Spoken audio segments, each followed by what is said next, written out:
नमस्कार, खबर दमदार में आप सभी का स्वागत है। मैं हूं नीलू और सबसे पहले बात कृषि कानून के विरोध में सड़कों पर उतरे किसानों की।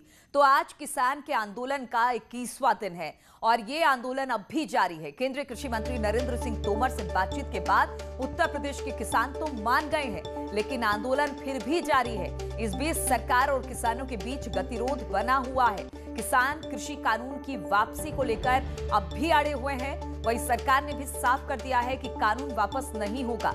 इसी बीच किसानों द्वारा बॉर्डर जाम को लेकर आज सुप्रीम कोर्ट में भी सुनवाई होनी है।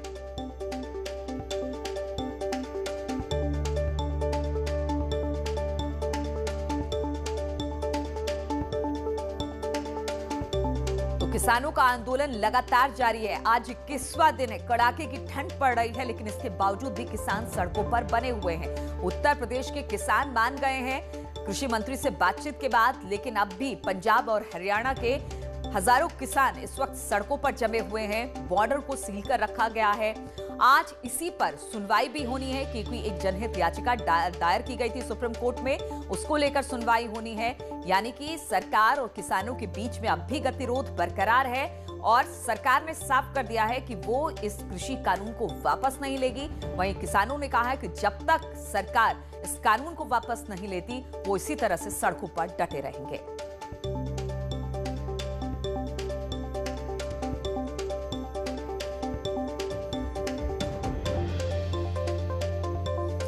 और इसी पर बातचीत करने के लिए अमित राणा गाजियाबाद से हमारे साथ जुड़े हुए हैं और लखनऊ से अनामिका हमारे साथ जुड़ेंगी। सबसे पहले अमित के पास चलते हैं।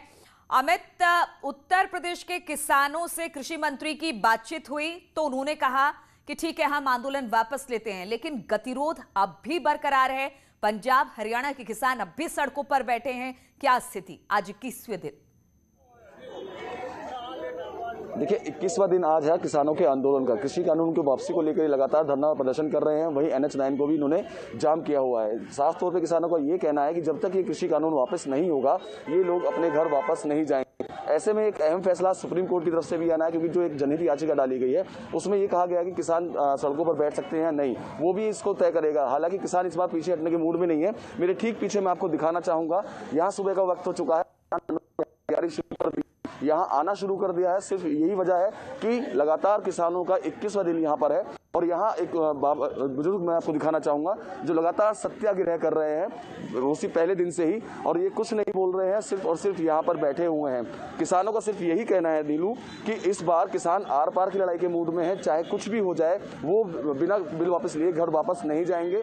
जहाँ तक भी आपकी नजर जाएगी वहां तक सिर्फ किसानों की ट्रैक्टर ट्रॉली, उनकी गाड़ियां और किसान आपको नजर आएंगे। इनका यही कहना है कि बार बार कई दौर की वार्ताएं भी हो चुकी हैं, लेकिन किसी भी वार्ता को अभी तक निष्कर्ष निकल कर नहीं आया। यही कारण है कि लगातार किसान जो है आंदोलन कर रहे हैं और आंदोलन में लगातार किसानों की संख्या बढ़ती भी जा रही है। कुछ किसान मेरे साथ हैं, उनसे जानेंगे और बात करेंगे कि आखिरकार क्या वजह है कि लगातार। सर, मैं आपसे जानना चाहूंगा, अन्नदाता सड़कों पर है, ठीक है, कई दौर की वार्ताएं भी हो चुकी है बिल वापस लेने को, तो क्या लगता है कोई बीच का रास्ता अगर मिलता है तो क्या उस पर सहमति जताएंगे? देखो जी, बीच का रास्ता तो कोई दिख नहीं रहा मेरे यहाँ जी। हम तो यही कह रहे हैं कि बिल को वापस कर लें। जब किसान पूरे देश के नहीं राजी तो क्यों जिद पकड़े पड़ा प्रधानमंत्री? आखिरकार प्रधानमंत्री उनकी जिम्मेवारी उस बिल को खारिज कर दे, नया कर दे कि ठीक है, जैसी जनता खुश है। सरकार साफ कर चुकी है कि बिल तो वापस नहीं लेंगे, संशोधन करेंगे, तो क्या संशोधन पे आप एग्री करेंगे? क्या मैं कुछ नहीं उसमें हो। बिल्कुल, इनका साफ तौर पे ये कहना है नीलू कि संशोधन इन्हें नहीं चाहिए, इन्हें बिल वापस ही चाहिए। यही कारण भी है कि लगातार किसान धरना प्रदर्शन कर रहे हैं। आज 21वां इनका दिन है और ऐसे में लगातार किसानों बिल्कुल अमित, 21वां दिन है, अब भी किसान डटे हुए हैं और सबसे ज्यादा दिक्कत दिल्ली NCR वालों को हो रही है, जो कि रोज निकलते हैं अपने कामों पर। और इसको लेकर आज सुप्रीम कोर्ट में एक जनहित याचिका पर सुनवाई भी होनी है। अनामिका हमारे साथ जुड़ी हुई है। अनामिका, सरकार ने साफ कर दिया कि वो कृषि कानून को वापस नहीं लेगी। अब सरकार, खासतौर पर बीजेपी, पूरी कोशिश में ये है कि किसी तरह से किसानों को समझाया जाए।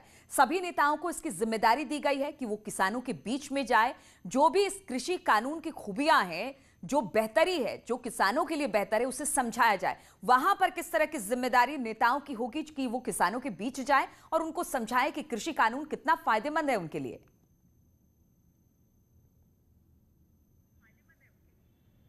देखिए नीलू, एक तरफ तो जहां पे जो किसान है वो आंदोलन कर रहे हैं, लगातार आंदोलन चल रहा है उनका, लेकिन इस बीच विपक्ष के पास एक बड़ा मुद्दा उनके हाथ लग गया है सरकार को घेरने के लिए। और यही वजह है कि आप ये देखिए कि समाजवादी पार्टी हो या अलग अलग विपक्ष की पार्टियां हो, उनके जो नेता हैं वो किसानों के आंदोलन की आड़ में सरकार को घेरने का प्रयास भी कर रहे हैं। लेकिन बीजेपी की ओर से सरकार से लेकर संगठन तक बड़ी जिम्मेदारी दी गई है इस बात को लेकर के कि जो नेता है वो जाकर के जिलों में सम्मेलन करें, किसान सम्मेलन करें और ये किसानों को बताएं कि सरकार ने उनके लिए क्या क्या काम किए हैं, किसानों के हित के लिए क्या क्या कदम उठाए गए हैं, कर्ज माफी से लेके बड़े बड़े वो फैसले क्या थे जो खास तौर पे किसानों के लिए लिए गए।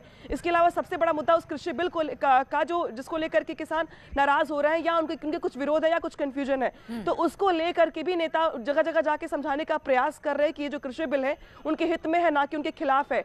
कल केशव मौर्य वाराणसी में मौजूद थे। इसके अलावा जो अलग अलग नेता हैं, बड़े बड़े नेता हैं, उनकी ड्यूटीज लगाई गई है प्रभार के जिलों में या अलग अलग जिलों में, जहां पे उन्हें जाके किसानों से मीटिंग्स करनी है। संगठन के जो लोग हैं, जो संगठन के नेता हैं, वो जाके मीटिंग्स कर रहे हैं और उन्हें रिस्पॉन्सिबिलिटी दी गई है कि वो ब्लॉक स्तर पर जाकर के किसानों को ये समझाएं कि जो कृषि बिल लाया गया है सरकार की ओर से वो उनके फायदे के लिए है। और जो बड़े नेता हैं वो जाकर के रैलियां कर रहे हैं। कल भी अलग अलग नेताओं को रिस्पॉन्सिबिलिटी दी गई थी। मुख्यमंत्री योगी आदित्यनाथ खुद लगातार वर्चुअल मीटिंग्स के जरिए किसानों के नेताओं से बात कर रहे हैं और आने वाले दिनों में आप ये भी देखेंगी कि मुख्यमंत्री योगी आदित्यनाथ भी कुछ किसान सम्मेलनों को संबोधित भी करेंगे।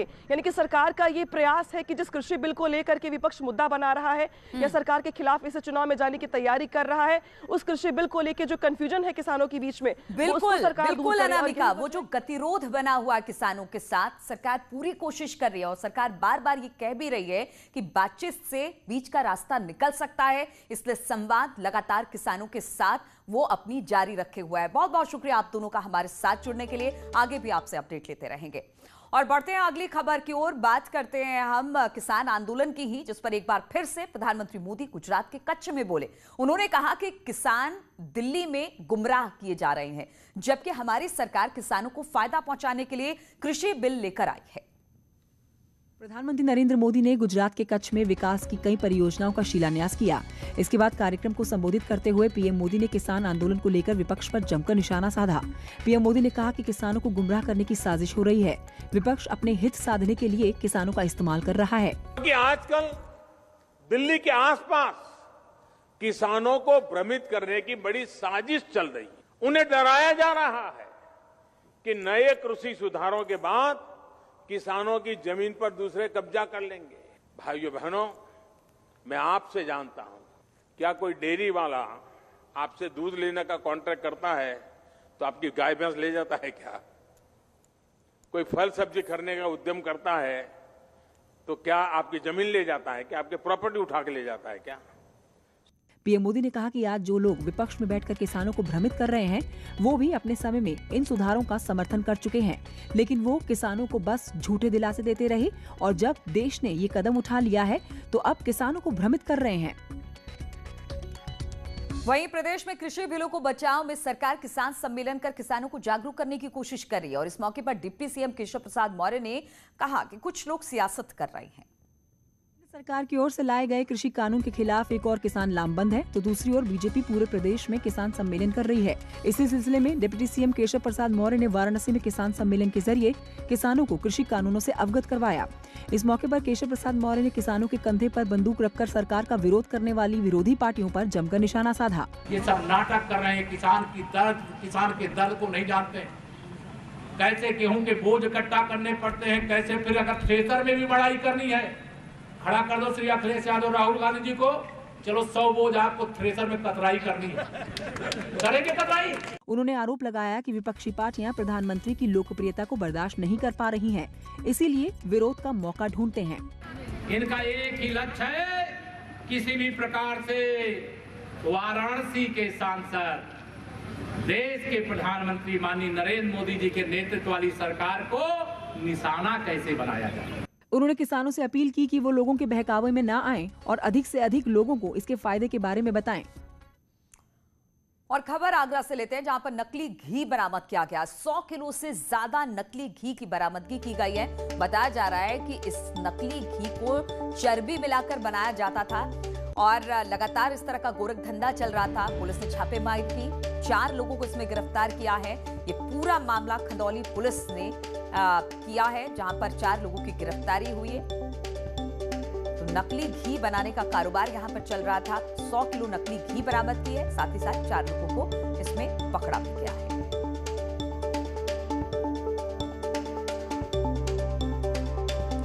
तो आगरा से ये खबर है, जहां पर नकली घी बनाने का कारोबार चल रहा था और इस दौरान पुलिस की छापेमारी हुई। खंदौली पुलिस ने छापेमारी की। छापेमारी में 100 किलो नकली घी बरामद किया गया है, जबकि 4 लोगों को इसमें गिरफ्तार भी किया गया। बताया जा रहा है कि चर्बी मिलाकर इस दूध को बनाया जाता था और बाद में इसे बाजार में उतारा जाता था।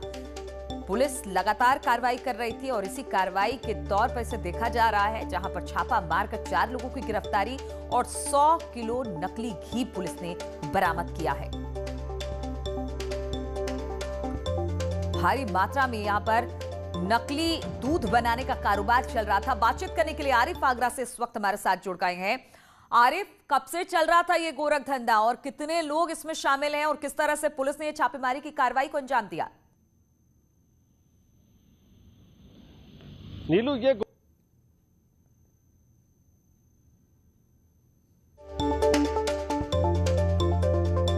लगता है कुछ दिक्कत आ गई है, आरिफ से बातचीत नहीं हो पा रही है, लेकिन हम खबर एक बार आपको फिर से बता दें कि आगरा का ये पूरा मामला है, जहां पर चर्बी मिलाकर नकली दूध बनाई जा रही थी। जी आरिफ, आप जानकारी दे रहे थे, आवाज मिल रही है मेरी?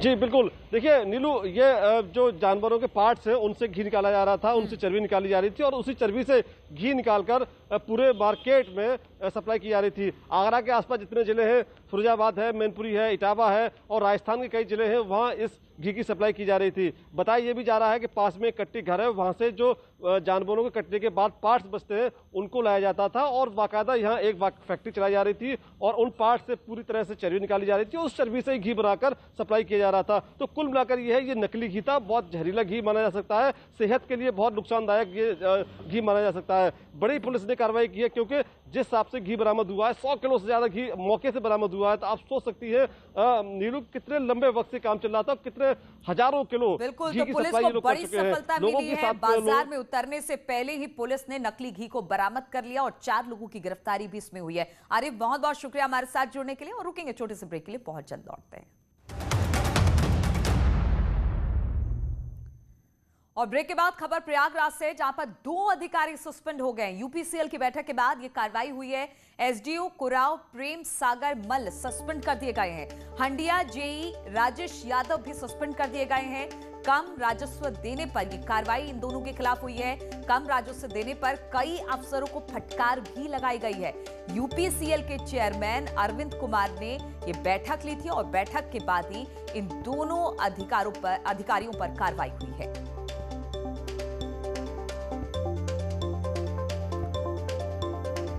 तो 2 अधिकारी सस्पेंड हुए हैं। यूपीसीएल की बैठक के बाद यह कार्रवाई हुई। एसडीओ कोराव प्रेम सागर मल सस्पेंड हुए हैं और हंडिया जेई राजेश यादव को सस्पेंड किया गया है। बताया जा रहा है कम राजस्व देने पर यह कार्रवाई हुई है। साथ ही साथ कम राजस्व देने पर कई अफसरों को फटकार तक लगाई गई है।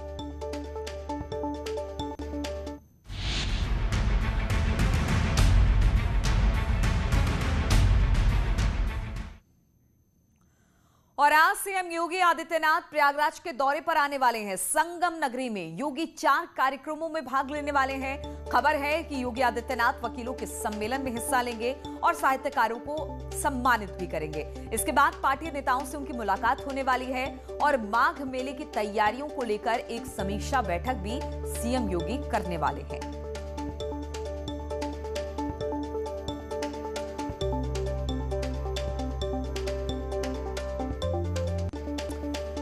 तो प्रयागराज में सीएम योगी का आज दौरा है। इस दौरान वो 4 कार्यक्रमों में हिस्सा लेंगे। इसमें कहा यह जा रहा है कि एक तो वकीलों के सम्मेलन में हिस्सा लेने वाले हैं, साहित्यकारों को सम्मानित करेंगे इस दौरान और इसके बाद पार्टी नेताओं से मुलाकात और माघ मेले की तैयारियों की समीक्षा को लेकर भी एक बैठक होगी सीएम योगी की। और आज विजय दिवस है। विजय दिवस पर प्रधानमंत्री मोदी श्रद्धांजलि देंगे शहीदों को। वॉर मेमोरियल में शहीदों को नमन करेंगे पीएम मोदी।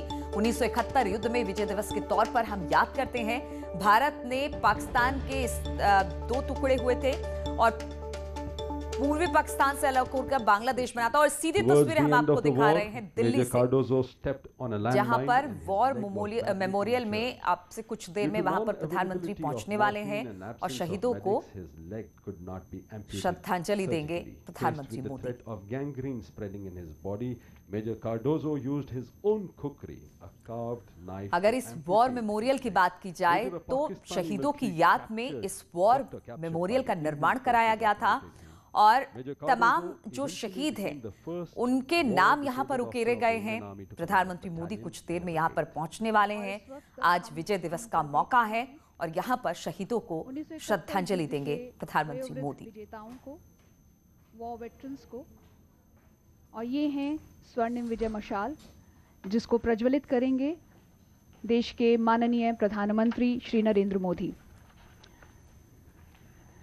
उन्नत, जब हम बात कर रहे हैं 1971 के युद्ध की वीरगाथा की, तो एक नाम और है जो सामने आता है, वो है flying officer Nirmaljit Singh Sekhon, an Air Force officer to be honored with the Paramveer Chakra. He was a pilot of a GNAT detachment based in Srinagar. और यहाँ पर रुकेंगे एक छोटे से ब्रेक के लिए, लेकिन ब्रेक के बाद भी लगातार खबरों का सिलसिला जारी है।